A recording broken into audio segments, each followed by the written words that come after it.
Hey, what's up, people? Welcome back to the channel. In this case, I have a video that, as you may have noticed, is strongly inspired by Potential History, one of my favorite military history YouTubers that I really recommend you visit. Because his videos are extremely entertaining and informative. And in itself, the whole way he has of expressing himself is like listening to that teacher that everyone liked at school. But anyway, in this video I wanted to do something similar to his country tank meme series, but about the South American region. Because for some reason it seems that almost nobody cares about South American military history. Despite being so rich in unique vehicles, tactics, anecdotes, and military personalities. So I decided that if nobody was going to make a video like this, I would. So here we are. I hope you enjoy it, and let's begin.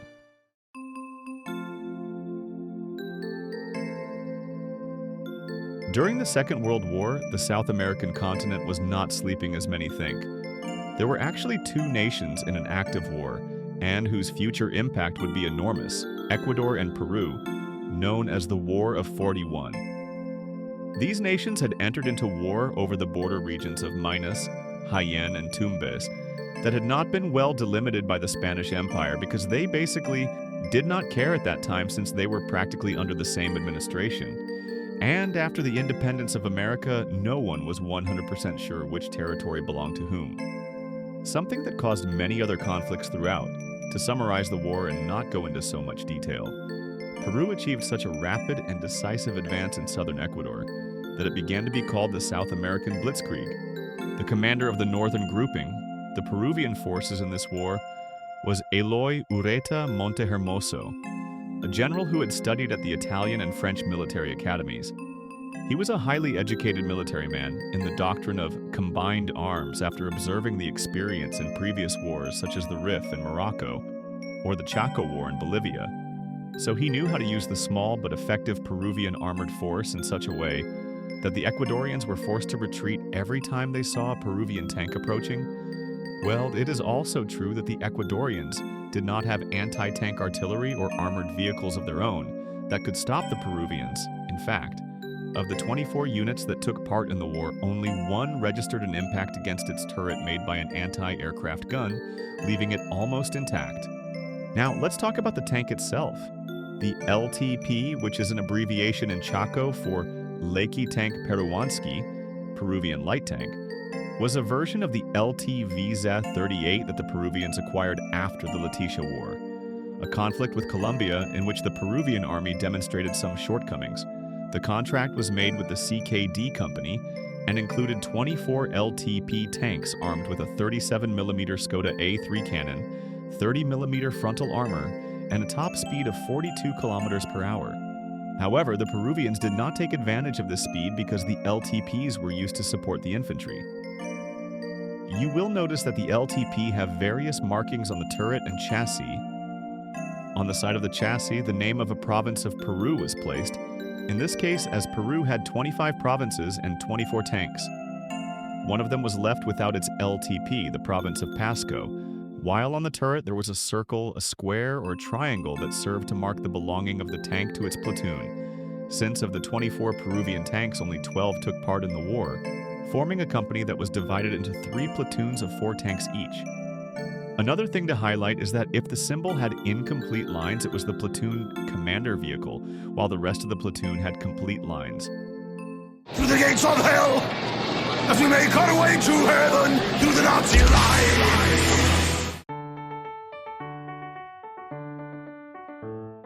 The Nahuel DL43 is what happens if an M4 Sherman smokes while pregnant. Please don't kill me, Argentinians.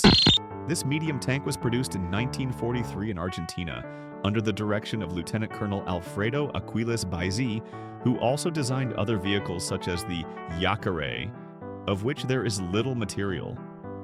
Production took place during the dictatorship of Juan Domingo Perón following the military coup d'etat. As you know, Argentina had good relations with Germany and Italy before and during part of World War II, which led to its neutrality in the conflict, and therefore the impossibility of importing foreign weapons, so they would have to resort to the Nahuel. Its name, Nahuel, is a word in Mapudungun, the language of the Mapuche people native to southern South America, meaning jaguar. a name that gave it its distinctive drawings of this animal on the sides of the tank. The Nahuel DL43 was a response to the arms race raging among many South American nations. Argentina had rivals like Brazil and Chile. Peruvian rivals were Ecuador and Chile. Brazilian rivals were Argentina, and the northern nations, say Colombia and Venezuela, and so on. Therefore, seeing that Brazilian and Chilean armored forces were expanding, it was decided to produce a domestic tank, given that Argentina could not import tanks due to its neutrality during World War II.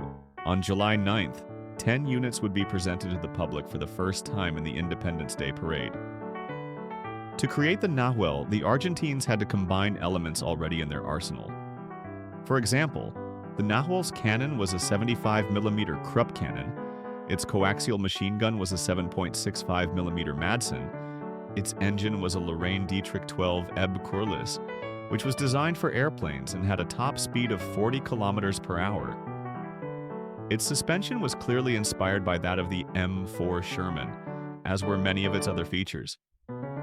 However, the Argentines not only managed to copy elements from the Sherman, but they also managed to make the Nahuel even surpass the Sherman in certain aspects, such as its sloped frontal armor, which reached a thickness of about 80 millimeters.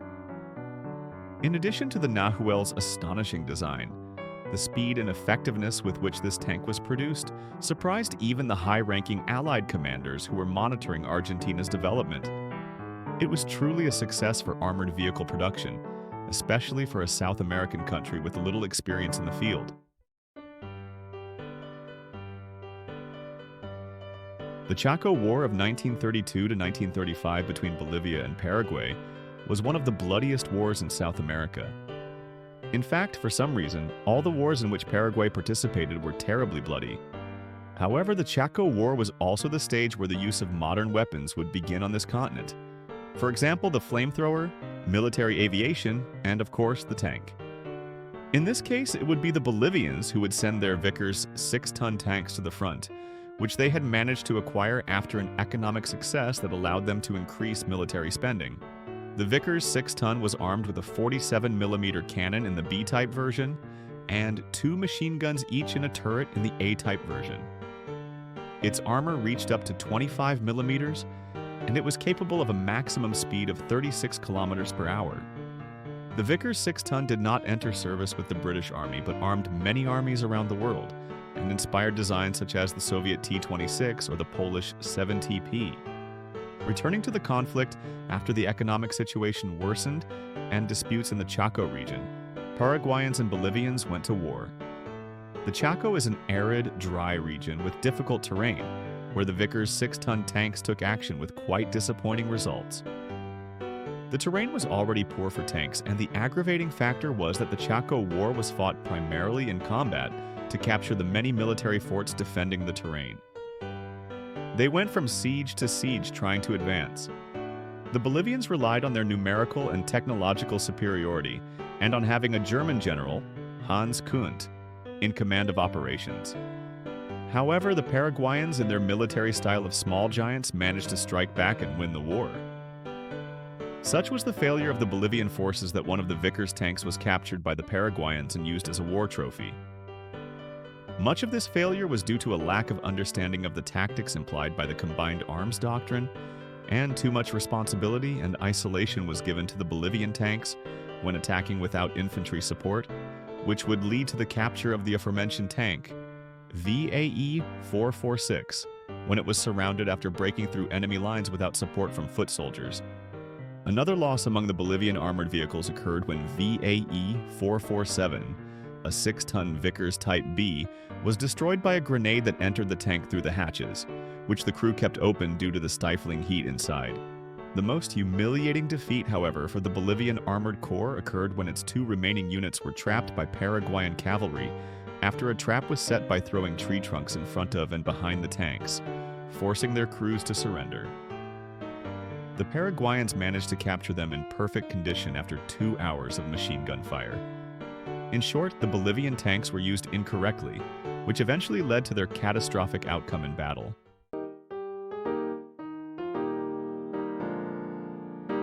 There are some very peculiar tanks like the Venezuelan Tortuga, which is the only one capable of fighting against the Bob Semple. Likewise, many American tanks would arrive in South America after the Second World War, the most notable being the M3 Stuart and the M4 Sherman, which are even still in service in the Paraguayan army, while in other armies they would be modified to keep them in combat, like the Argentine Sherman Repotenciado and the CCL X1 Pionero, an improvement of the M3 Stuart made in Brazil. However, for now, what we have seen in this video is enough. I will try to expand the countries more in a next video and put more content. I hope you enjoyed this video. Thanks to Potential History for inspiring me to do this, and I'll see you in the next one. Thanks for being here. This has been Deer Creek's Correspondent.